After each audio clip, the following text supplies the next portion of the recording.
Haleluya. Bwana Yesu asifiwe. Tunashukuru Mungu sababu ya huo utangulizi mwema kupitia kwa ndugu yangu mchungaji Isaac. Mungu azidi kukubariki na kukutenda mema. Hakika huyo Mungu ni mwema, anatupenda na anatujali. Na ndio sababu ameweza kutufikisha kila mmoja wetu wakati huu, na akatuwezesha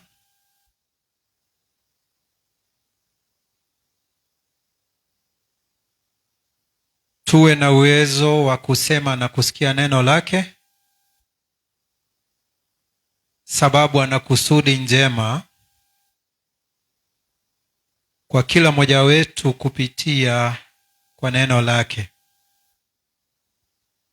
Najua tunaishi katika nyakati ambazo ni ngumu, nyakati za changamoto aina mbalimbali kwa kila mmoja wetu. Lakini mimi hupenda kujitia nguvu na kutia watu nguvu ya kwamba neno la Mungu linasema katika kitabu cha Mhubiri, heri mbwa aliye hai kuliko simba aliyekufa, sababu kuna tumaini katika walio hai. Unaweza kuwa pengine ukiangalia hali ambazo zimekuzingira,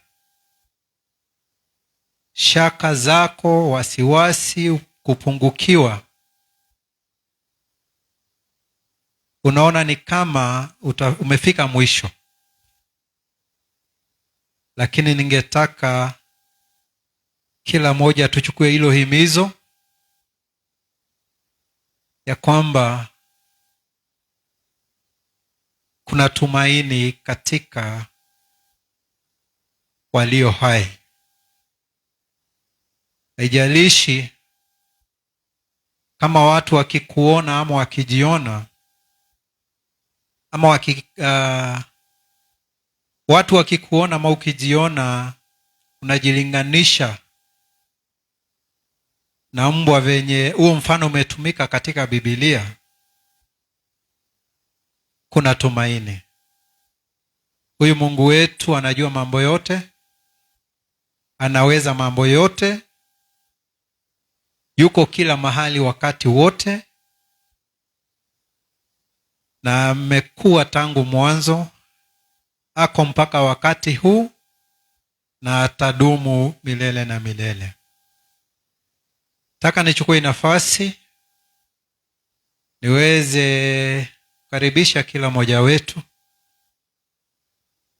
wale ambao tuko pamoja katika jengo, wale ambao tuko moja kwa moja katika mtandao wa Facebook, na wale ambao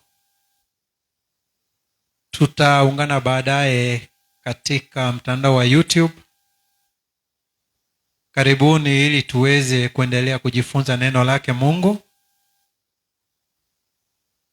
mwongozo wake ukiwa Roho Mtakatifu. Hakika tunawapenda katika upendo wa Kristo. Tuko katika kitabu cha Matendo ya Mitume sura ya 24. Jumapili tuliweza kufikisha mstari wa 9, na sasa tutaanzia mstari wa 10 tukiendelea mpaka atakapo tujalia Mungu. Hivyo tutasoma moja kwa moja ama tukifululiza. Kwanza tusome mpaka mstari wa 21, kisha nitaelezea. Matendo ya Mitume sura ya 24 mstari wa 10 hadi mstari wa 21.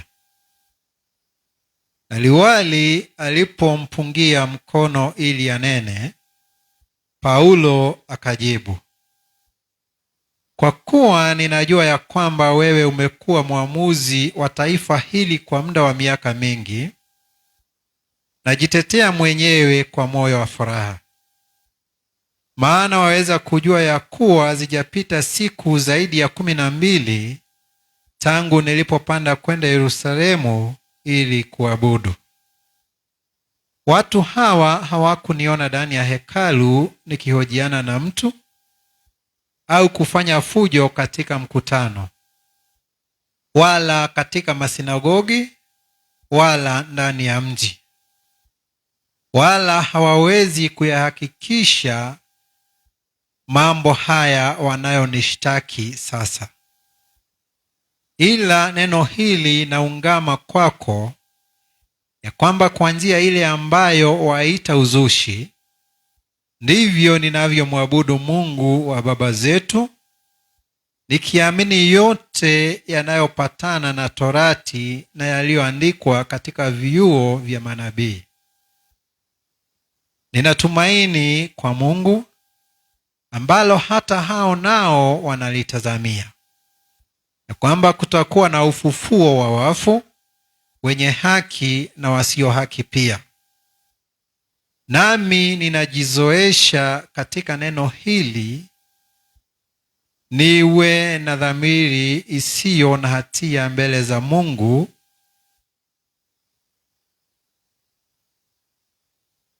na watu siku zote.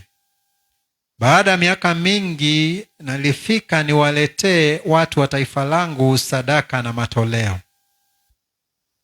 Wakaniona ndani ya hekalu nikishughulika na mambo haya, hali nimetakaswa, wala sikuwa na mkutano wala ghasia.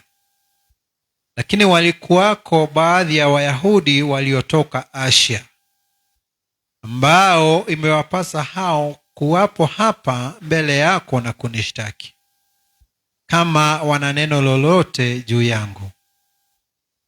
Au watu hawa wenyewe na waseme, ni kosa gani waliloliona kwangu niliposimama mbele ya baraza? Isipokuwa kwa ajili niliposimama mbele ya baraza, isipokuwa kwa ajili ya sauti hii moja, nilipolia nikisimama katikati yao na kusema, kwa ajili ya ufufuo wa wafu ninahukumiwa mbele yenu hivi leo. Bwana Yesu asifiwe. Kama tunaweza kumbuka, tulipoanza hii sura ya 24, tuliona ya kwamba Anania kuhani mkuu na baadhi ya wazee wa baraza pamoja na msemaji wao Tertulo waliteremka Kaisaria ili kwenda kuwakilisha mashtaka yao dhidi ya Paulo mbele ya liwali Feliki. Tulimalizia mstari wa 9 kwa kuona Tertulo baada ya kusoma mashtaka ya uongo dhidi ya Paulo, Wayahudi waliokuwa nao walikubaliana ya kwamba hayo mashtaka ni hivyo yalivyo. Sasa kuanzia huu mstari wa 10 hadi mstari wa 21 ni Paulo akijitetea ama akijibu mashtaka yake mbele ya Feliki. Na katika huo mstari wa 10 tunaona ni tofauti sana na jinsi ambavyo Tertulo alianza. Sababu unakumbuka Huyu Tertulo ambaye alitafutwa ili awe msemi kwa niaba ya washtaki wa Paulo mbele ya Feliki, alianza kwa kusifu liwali Feliki kwa sifa za uongo, nia yake ikiwa kushawishi maamuzi ya kesi iliyokuwa mbele ya Feliki kwa njia ambaye itawapendelea Feliki, Tertulo na wenzake, na akaendelea na mashtaka ya uongo. Lakini tunaona Paulo utangulizi wake ni katika mstari mmoja tu, na anasema, ukiangalia huo mstari wa 10, kama tunaweza soma tena, amesema mambo mawili. Paulo akajibu, kwa kuwa ninajua ya kwamba wewe umekuwa mwamuzi wa taifa hili kwa muda wa miaka mingi, najitetea mwenyewe kwa moyo wa furaha. Paulo katika huo mstari anaongea mambo mawili. Anatambua yule ambaye kesi ilikuwa imeletwa mbele zake, alimtambua kama aliye na uwezo na uzoevu wa kufanya hiyo kazi, na akasema katika hiyo sehemu ya pili ya kwamba nina furaha nikijitetea mbele zako. Kwa hivyo Paulo alikuwa na imani ya kwamba haki itatendeka. Hatuoni akisema mambo mingi ya kutaka kufurahisha yule ambaye anasikiza kesi. Rais, kubali ya kwamba yule ambaye amekaa katika nafasi ya mamlaka anatosha kuwa pale. Ndio mara mingi watu wanaangalia watu kama wanadamu.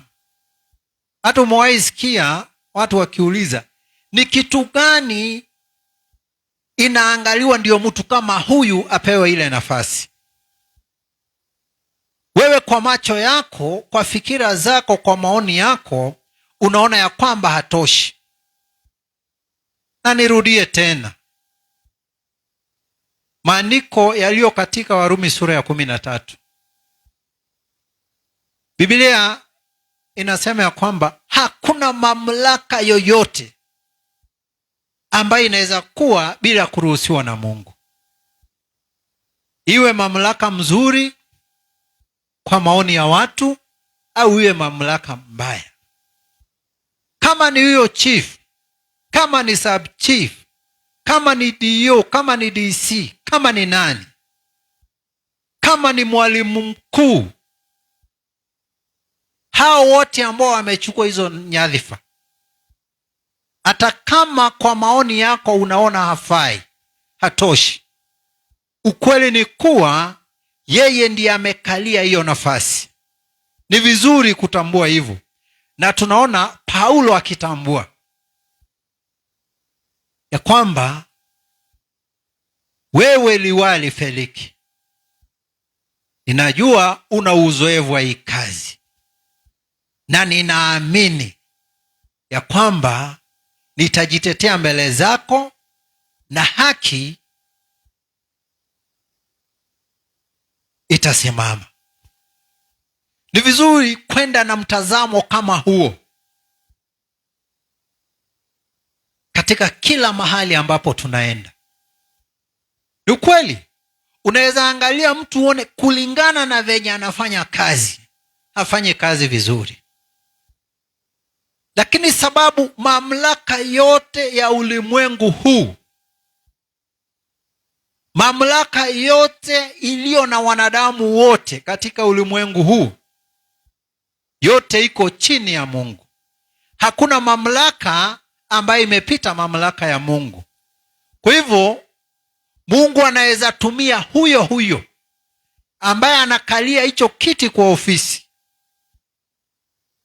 ambaye amepewa jukumu ya kuamua, anaweza mtumia, anaweza mshawishi na mambo ifanyike kulingana na mapenzi yake, na haki itendeke hata mahali ambapo ulikuwa unaona ni kama haki haiwezi tendeka.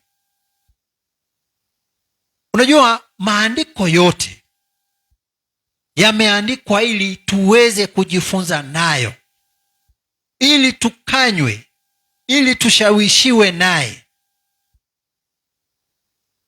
ili tuweze kupata mambo yote ambayo anatakana, ili tuweze kuishi tukiwa wenye haki wakamilifu. Yale mambo ambayo ni mzuri tuyachukue na tutende vile vile, naye yale mambo ambayo tunaona hayakwenda vizuri tuamue ya kwamba haitakuwa hivyo katika maisha yetu. Tukienda tena mstari wa 11 na 12, tunaona msingi wa kujitetea kwa Paulo.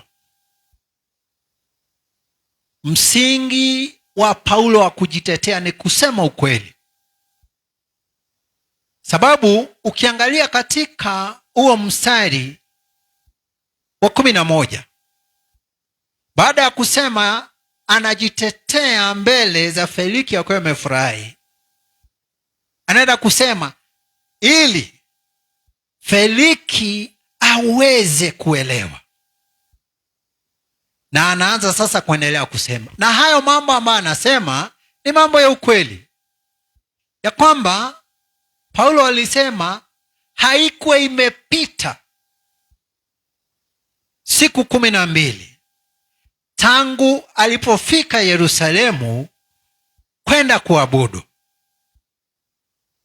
Na kumbuka, tukisoma huko nyuma, kuna mahali ambapo Paulo waumini walitaka akae, lakini hakukaa, na Biblia inasema sababu alikuwa anataka harakishe ili sherehe za Pentekoste zimpate Yerusalemu. Wakati anasema ya kwamba alikuwa ameenda Yerusalemu kuabudu, hiyo ni ukweli. Na tunakumbuka wakati alifika Yerusalemu, aliambiwa na waumini pale na wazee ya kwamba hawa Wayahudi venye wamejua umefika hapa, lazima watatafuta namna ya kukukamata na kukutendea maovu. Wakamshauri ya kwamba sababu kuna watu ambao walikuwa wamechukua kiapo, ashikane nao siku za kiapo zao zikiisha, aende ajitakase pamoja nao hekaluni. Na hapo ndio hawa Wayahudi walimpata. Mstari wa 12, Paulo anasema walinipata hekaluni, na sikuwa nabishana na mtu yeyote, sikuwa nachochea watu wowote katika sinagogi, hata katika mji. Paulo hakuwa nabishana, hakuwa nachochea watu, na huo ni ukweli anasema, sababu tumeona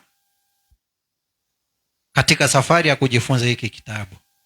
Kwa hivyo kila wakati tutakapojipata katika mashtaka sababu ya kazi ya Mungu, sababu ya imani yetu katika Kristo, msingi wa kujitetea kwetu uwe ni kusema ukweli. uwe ni kusema ukweli. Tukisoma katika mstari wa 13, Paulo ako na imani, ako na hakika ya kwamba hawa watu waliokuwa wamemshtaki hawawezi hakikisha madai ambayo walikuwa wameleta dhidi yake, sababu alikuwa najua, dhamira yake ilikuwa safi ya kwamba hajafanya makosa yoyote, hajavunja sheria yoyote. Na hiyo ndio sababu hakuwa na shaka, hakuwa na wasiwasi, sababu alikuwa najua yeye sio mhalifu, yeye sio mtenda dhambi, yeye sio mvujaji wa sheria. Na nafikiri ukisoma katika waraka wa kwanza wa Petro mstari wa 13, 16, 17 utaona venye Biblia inasema. Nafikiri ni vema tusome tuone. Waraka wa kwanza wa Petro sura ya 3 mstari wa 16, 17. Biblia inasema hivi: nanyi mwe na dhamira njema, ili katika neno lile mnalosingiziwa watahayarishwe wale wautukanao mwenendo wenu mwema katika Kristo. Si umeona? Hapa Petero anasema tuwe na dhamira njema, ili wale ambao wanatushtaki kwa uongo wawe mwishowe wakiaibika. Wale ambao wanajaribu kutuchochea, kutushtaki kwa uongo kuhusu mienendo yetu katika Kristo. Kwa hivyo na ukiendelea hapo chini nasema, kama yeyote ataumia,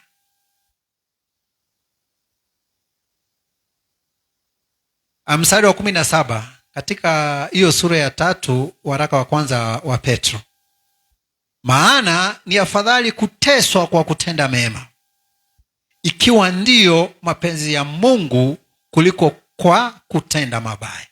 Si unaona? Ni afadhali, ni heri, kama ni mapenzi ya Mungu tuteseke kwa kutenda mabaya, lakini tusiwe tunateseka sababu ya kutenda maovu. Na huu ni mfano mzuri tunaona na ndugu yetu Paulo katika yote ambaye alipitia katika safari yake ya huduma. Hakuna jambo ambalo alipitia sababu ya kuwa mtu mbaya, na hapa anasema ana hakika, na ni vizuri kuwa hivyo. Ati mtu anaweza simama aseme, katika haya mambo yote yanayosemekana dhidi yangu hayawezi hakikishwa, sababu mimi ninajua ya kwamba sina kosa, sina hatia mbele zake Mungu.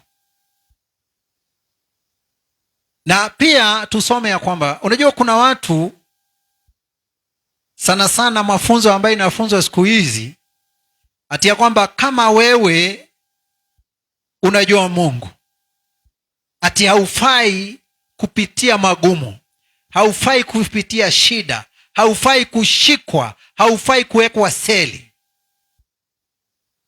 Tuna mfano mzuri wa ndugu yetu Paulo. Hata Bwana wetu Yesu Kristo alishikwa. Lakini cha msingi ni hata kama utashikwa, hata kama utapitia yote ambayo unapitia, usipitie sababu ya kuwa wewe ni mtu mbaya.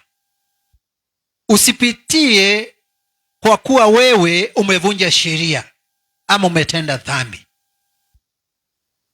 Hilo tusiweze kusahau.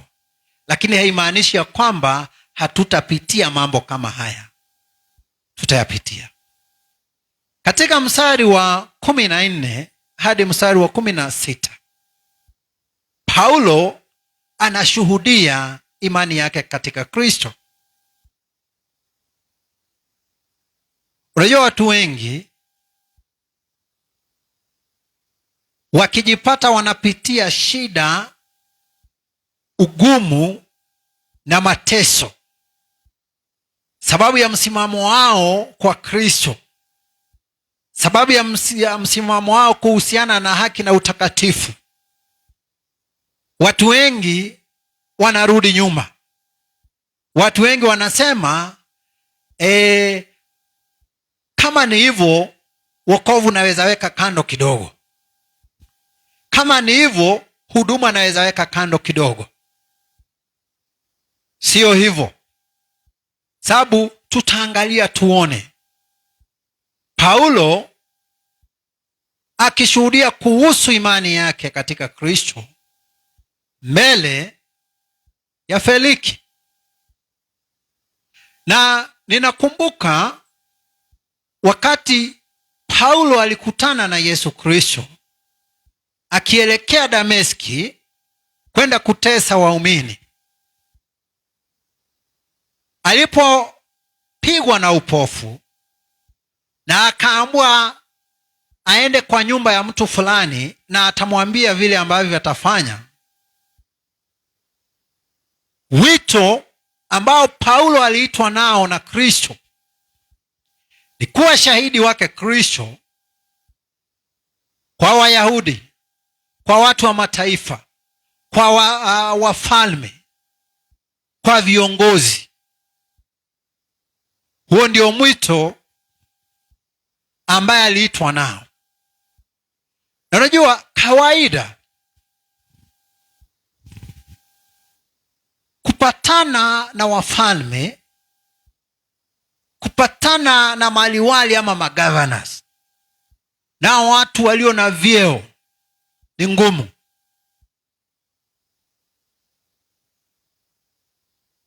Kuna walinzi wanakuzuia, mara kuna appointment, sijui nini, inakuwa ngumu. Hebu angalia njia yenye Mungu alitumia ili Paulo aweze kutekeleza wito wake wa kushuhudia kuhusu Kristo mbele ya maliwali, mbele ya liwali Feliki. Umeona?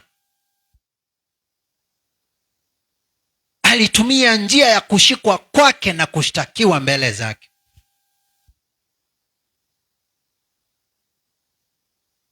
Maajabu, njia za Mungu za kimaajabu za kutenda kazi yake. Unajua, kuna wakati tunaweza jipata katika hali ambazo hazipendezi. Kuna wakati tunaweza jipata katika mahali pasipopendeza,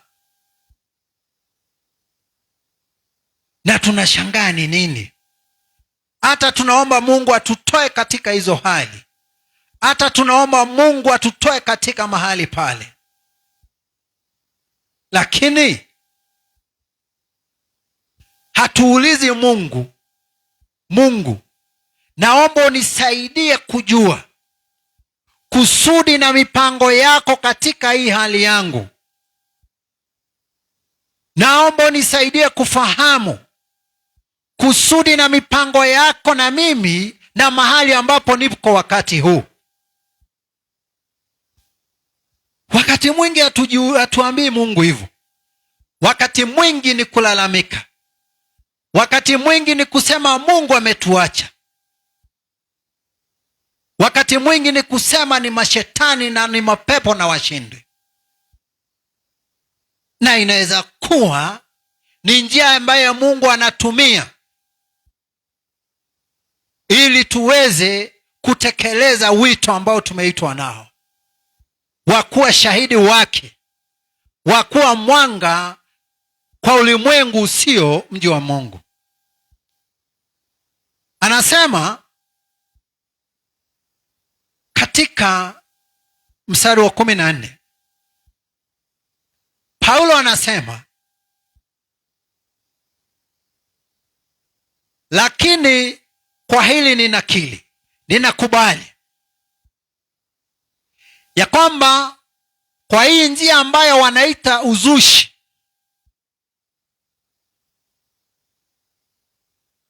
hii ndiyo njia ambaye ninaabudu Mungu wangu. Na ukitaka kujua na maanisha nini, ukirudi katika mstari wa 5 kwa madai ambaye alisomwa dhidi ya Paulo na Tertulo. Tusome mstari wa 5 katika hiyo sura.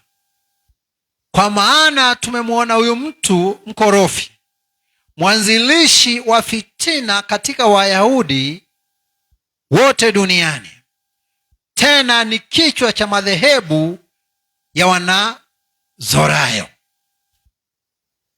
Unajua Biblia ilikuwa inaita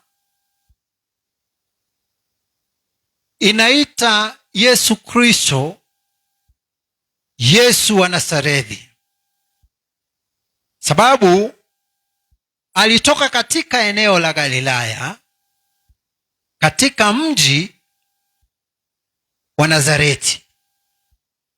Kwa hivyo, na sana sana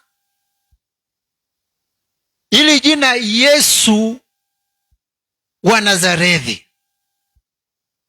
lilikuwa linatumika wakati wa kumkejeli Yesu ama kukejeli waumini na wafuasi wake. Nakumbuka hata Yesu alipokuwa akiita mwanafunzi mmoja, alimuuliza, ni kipi chema kinaweza toka Nazareti?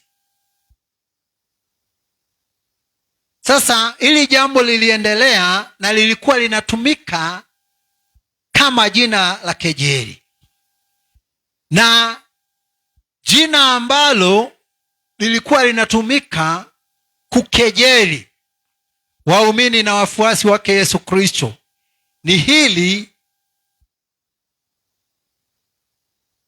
ambalo tunaona katika mstari wa 5, Wanazorayo ama the Nazarenes, sababu ni wafuasi wa Yesu wa Nazarethi, mahali ambapo kulikuwa kuna dharauliwa sana, hakuna chochote kingetoka mahali pale.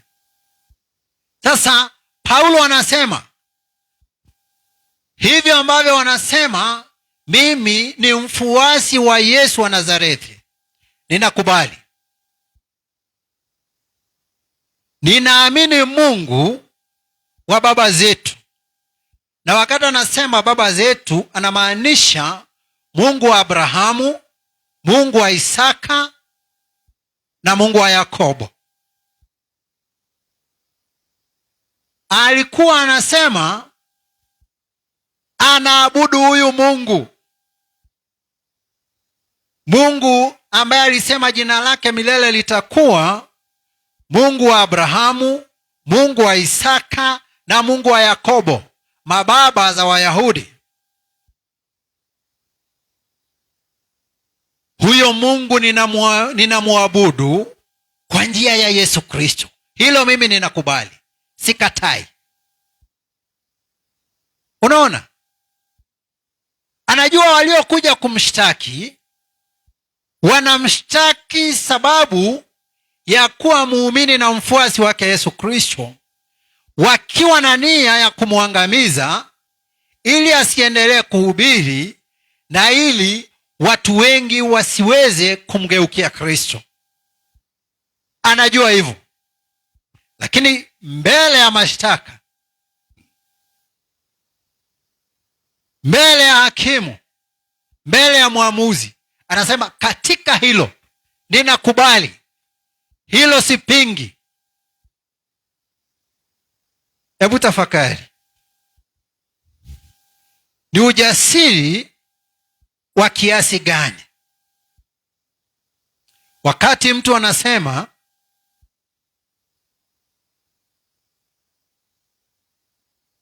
haya mashtaka ambayo mmenishtaki naye yanayohusiana na imani yangu, yanayohusiana na kuabudu Mungu katika Kristo, hayo ninakubali. Kama ni makosa, hayo nimekubali, ninafanya hivyo. Ninaabudu Mungu wa Abrahamu, Mungu wa Isaka na Mungu wa Yakobo kwa njia ya Kristo, na huo ndio unafaa kuwa msimamo wetu. Anaendelea kusema Paulo, ninaamini mambo yote yale ambayo yameandikwa katika sheria na manabii. Yaani Paulo anasema ninaamini neno lake Mungu kikamilifu. Najua watu wengine hapo wanaweza anza kusema, na huenda hata pengine ndio unasikianga kuna madhehebu mengine wanasema wanaamini Agano la Kale peke yake, ati sheria na manabii. Ukweli ni kuwa wakati huu wa Paulo anapoongea ulikuwa wakati wa kutimia, ama ulikuwa ule wakati ambao yaliyoandikwa katika sheria na manabii yalikuwa yameshatimia, sababu Yesu Kristo alikuwa ameshakuja hapa ulimwenguni, na tunajua ya kwamba Yesu Kristo yeye mwenyewe kwa mdomo wake alisema amekuja kutimiza yote yaliyoandikwa kumhusu katika sheria, Zaburi na manabii. Kwa hivyo hapa Paulo alikuwa anasema anaamini kuhusu ahadi zote, kuhusu unabii wote ambao Mungu alipeana kupitia vitabu vya sheria na kupitia vitabu vya manabii.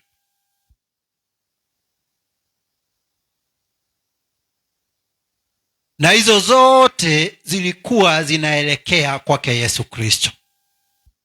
Kwa hivyo kwa njia nyingine alikuwa anasema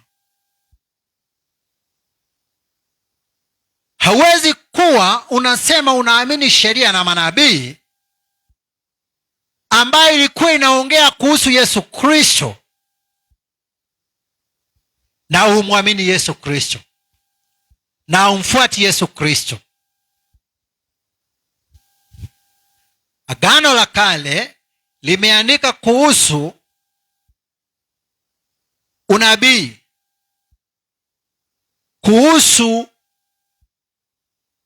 mwelekeo, kuhusu kivuli chake Yesu Kristo. Nalo Agano Jipya linaongea kuhusu kutimia kwa ahadi, kutimia kwa agano, kufika kwa mwangaza ulio Yesu Kristo. Na pia inaongea kuhusu kwenda kwa Yesu Kristo na kuhusu kurudi kwake tena na kuhusu hukumu ijayo. Kwa ufupi, Agano la Kale ni msingi ambao Agano Jipya limesimama juu yake.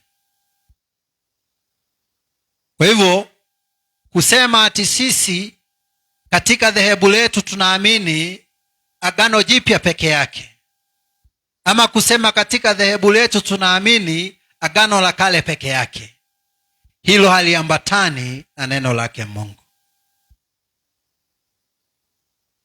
Naweza kusema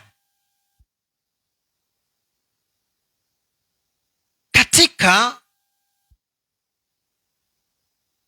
mashtaka, katika ushahidi na ushuhuda yake, ni ya kwamba yeye anatumaini kwa Mungu, na anasema pia hata hawa wanaonishtaki wako na tumaini kuhusu huyu Mungu, ya kwamba kuna ufufuo wa wafu. Na ukumbuke, tukirudi nyuma, wakati alikuwa katika kikao cha baraza, Paulo aliposema ya kwamba anashtakiwa sababu ya imani yake kuhusu ufufuo wa wafu, Biblia inasema ya kwamba Wafarisayo walikuwa naamini kuhusu ufufuo, walikuwa naamini kuhusu malaika, na walikuwa naamini kuhusu Roho Mtakatifu, ila Masadukayo hawakuwa wanaamini hayo, na kukawa na mgogoro mkubwa katika baraza. Sehemu moja ya baraza inaungana na Paulo, sehemu ingine ya baraza inakatana naye, na ndio tuliona ya kwamba walimvuta baina yao karibu wamkatakate, na ndiye akaokolewa na jemedari. Sasa anaendelea kusema jambo la maana sana kuhusu imani yake kuhusu ufufuo wa wafu. Sikia mstari wa 15 ukienda kukamilika. Ufufuo wa wafu, wenye haki na wasio haki.